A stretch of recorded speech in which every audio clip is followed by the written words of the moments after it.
So let's get to the idea of a sovereign wealth fund. Your fourth idea. What? Tell us what that means.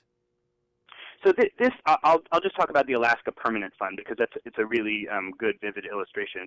Basically, way back when Alaska was starting out, which I guess was in the 40s, they had a bunch of oil revenue, and they didn't have a lot of people, so they didn't need to tax a lot. So they had all this surplus, and the way that they decided to distribute it was just to put it into an investment fund that is owned, I'm putting air quotes up that you can't see, owned by the state of Alaska, but it doesn't really do it. There's not really a bureaucracy. It just buys up assets, just like any investment fund would do, a hedge fund, a pension fund, whatever. It buys up assets, and whatever the dividends are, it just pays out to everybody. So everybody in Alaska gets a universal basic income. It's not sufficient for subsistence. It's like $1,000 a year or something like that.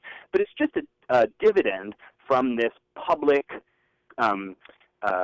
investment fund. And so that's what a sovereign wealth fund is. It's just a way of taking one of the big drivers of inequality is the fact that financial wealth is owned by such a small percentage of people. 80% of financial wealth in this country is owned by the top 10%.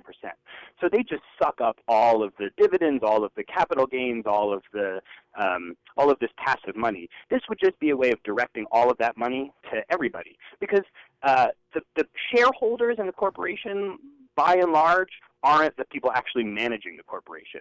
They're sort of passive. They sit by the pool with their insipid martinis, and they wait for the butler to bring over one of those silver tray things that has their check on it for all of the hard work they did. They didn't do any hard work. That was us. So it's just a way of collectivizing ownership claims on the capital stock of the country. But it doesn't actually affect the businesses, because the owners of businesses, by and large, aren't the ones managing them.